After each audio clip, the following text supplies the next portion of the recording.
welcome to the art of a cheap egg replacement. So this might be a one-off video, this might be a series where I look into stuff like this. We will see how it goes. But in today's video, what I want to look at is egg replacements, but keeping it cheaper. So why people cut out eggs, why we use eggs in baking, and what are our options. So why do people cut out eggs? People cut out eggs for health reasons and for personal reasons. So they might be allergic to eggs. It could be that they are vegan, or they just don't agree with eating eggs. For myself, I kind of started looking at egg replacement in baking a couple of years ago when my dad became vegan, and it's been a doozy. As a general rule of thumb, eggs are the hardest to replace in baking. Fats tend to be quite easy because you can just replace it with oil or with vegan kind of margarine alternatives.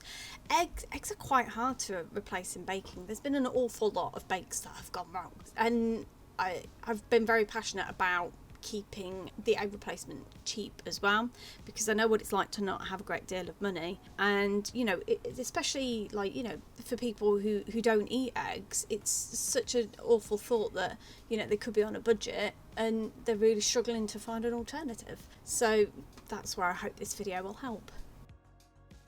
Why are eggs used in baking? So there are 3 reasons we use eggs in baking.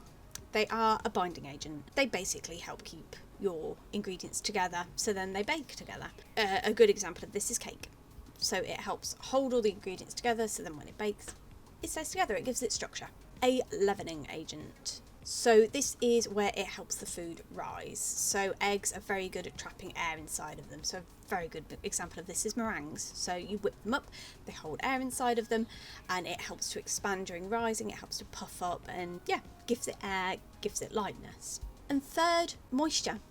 It kind of sounds a bit simple, but it does. Eggs have moisture in it, so it does add moisture to the recipe. So when we want to replace it, we kind of have to keep all 3 in mind. Why are we adding eggs to this recipe? By adding something else instead of it, do I need to add a little bit of moisture elsewhere? That sort of thing. So what are our options? Ideally, you'd want to find a recipe that has already removed the eggs. This way you know that as long as it's from a reputable source, it's been tested and it works. And as a general rule of thumb, when replacing an egg in a recipe, you only want to replace 1 egg. Any more than 1 egg and it's going to start to affect the integrity of the recipe and more than likely won't work.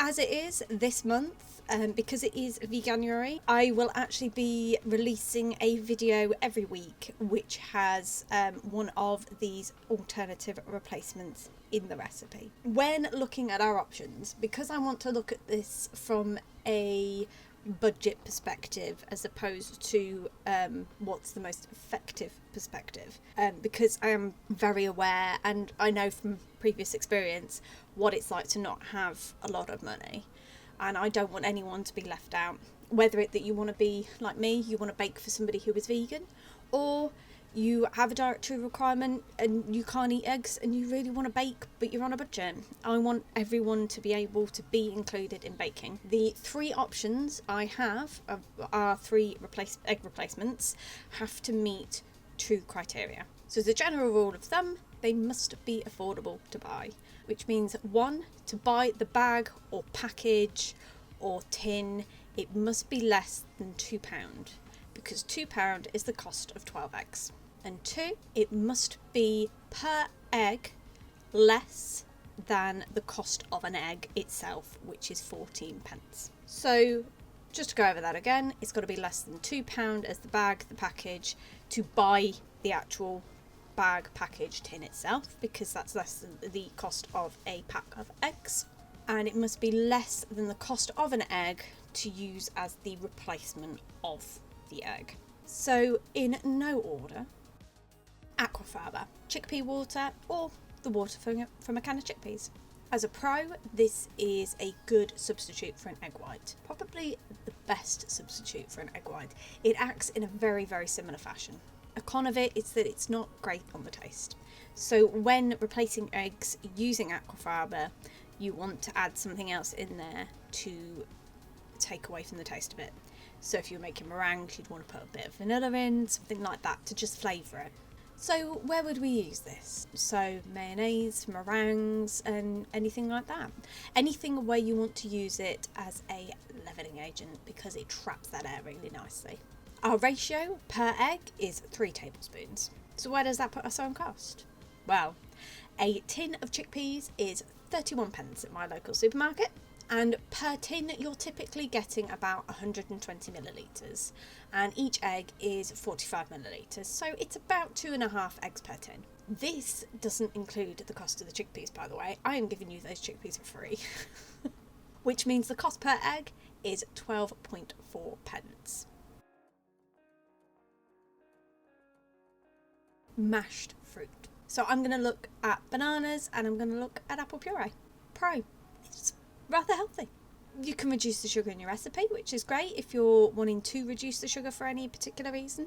You can reduce the sugar in your recipe, and it comes with added benefits. It comes with vitamins and everything like that in it. Con, I say it's a con purely because you might not want the flavour of it, but you're going to get the flavour of fruit in your baked goods. So if you're going to use bananas, you're going to get the taste of bananas in there. If you're using apple puree, you're going to get the taste of apples in there. Probably best that you create a recipe which is based around that flavour. So muffins are a great idea. Where are we best to use it? We're best to use it as a binding agent. So cakes, muffins, that sort of thing. Replacement ratio.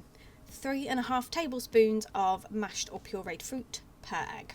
So to look at the cost of apple puree or applesauce, per jar of applesauce is 49p per tin at my local supermarket, being that it's 17.5p per 100 grams, and as it's 65 grams per egg, you are looking at the cost of the egg replacement is 11.4p per egg.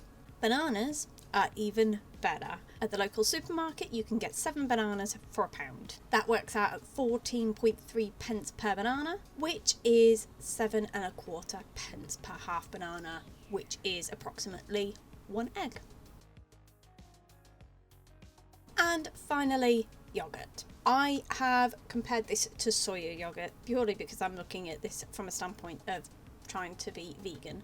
But if it's a case of you need to cut out eggs because you're allergic to eggs and you can still eat yogurt, you can just go with normal yogurt. So the pro, it's not going to affect the taste as long as you buy plain. Your con is it is going to make your baked goods a little bit on the heavy side. So this is going to be a binding agent replacement, which is best for cakes and muffins. Your ratio is going to be 4 tablespoons per egg, which on the cost I found at the local supermarket at £1 a tub, which worked out at 20p per 100 grams. And working from the standpoint that a tablespoon is 15 grams, so you are looking at 60 grams per egg replacement, the cost of the egg is 12p. So I hope this video has helped. I really hope that this has helped people kind of look at egg replacements in terms of budget, because I know that when I first started trying to replace eggs in baking, you come across recipes that look amazing, but my god, the amount of ingredients you want. And also I think the most recommended egg replacement is something like flaxseed, which is apparently really great. I've never used it myself, but apparently it's really great. Acts very much like eggs, but it's like £5 a bag. I mean, if you're on a budget, you can't afford that. So I really hope that this has looked at egg replacement from a different angle. If you guys have got any suggestions for egg replacements that you guys use or think of, please feel free to pop them in the comments below. I'm always up for learning. I'm always up for improving my skills as well. I've not a trained baker, never been a professional kitchen. This is everything that I've learned via trial and error, and I hope that we can kind of build a nice little community where we help each other. So this month I will be releasing a video every week in line with an egg replacement that I have mentioned in this video. So if you want to see examples of recipes where I've egg replaced them, if you want to hit that subscribe button, I don't like saying it. I always feel awkward saying stuff like that. Like, oh, like and subscribe. I hate saying it because you guys know if you like my stuff, you're going to do it anyway. I don't need to tell you. But if you want to like follow and see what I'm doing, but I'm going to release a video every week with one of these 3 included as an egg replacement in the recipe. So thank you very much for watching this video. I really do hope it's helped. If you have any suggestions for any of the sort of basic baking questions that you have, please, again, feel free to let me know. And it's definitely something I can look into. Thanks again. Bye.